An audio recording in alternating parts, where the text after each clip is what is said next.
नमस्कार फ्रेंड्स, स्वागत आहे तुमचं किचन क्लाउड बाय आशामध्ये। आज मी काही नवीन स्पेशल डिश घेऊन आलेली आहे। आज मी आसाम राज्यातली नारियल पिठा हा डिश घेऊन आलेली आहे। तर चला बनवूया नारियल पिठा। सर्वप्रथम माझ्या व्हिडिओला लाईक करा, शेअर करा, नवनवीन रेसिपीजसाठी माझ्या चॅनलला सबस्क्राईब करा। तर नारियल पिठासाठी आपण तांदळाचं पीठ घातलेलं आहे।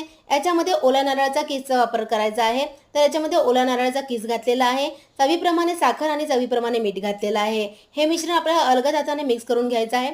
चाळणीच्या सहाय्याने हे चाळून घ्यायचं आहे। जो चाळून आलेला भाग आहे तो आपल्याला वापरायचा आहे।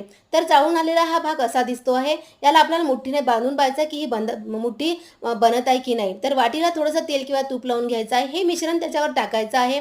अलगद हाताने आपल्याला टाकायचं आहे। मध्यंतरी आपल्याला गुळाचे खडे टाकायचे आहे आणि याच्यावर मिश्रण पुन्हा हे पिठाचे मिश्रण पुन्हा त्याच्या वरतून टाकायचं आहे आणि पुन्हा थोडंसं प्रेस करून द्यायचं आहे।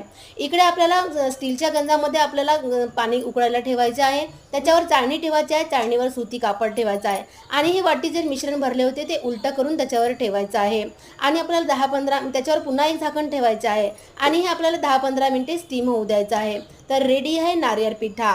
तर नारियल पिठा पटकनच बनतोय आणि चवीला फारच सुंदर लागतो आहे।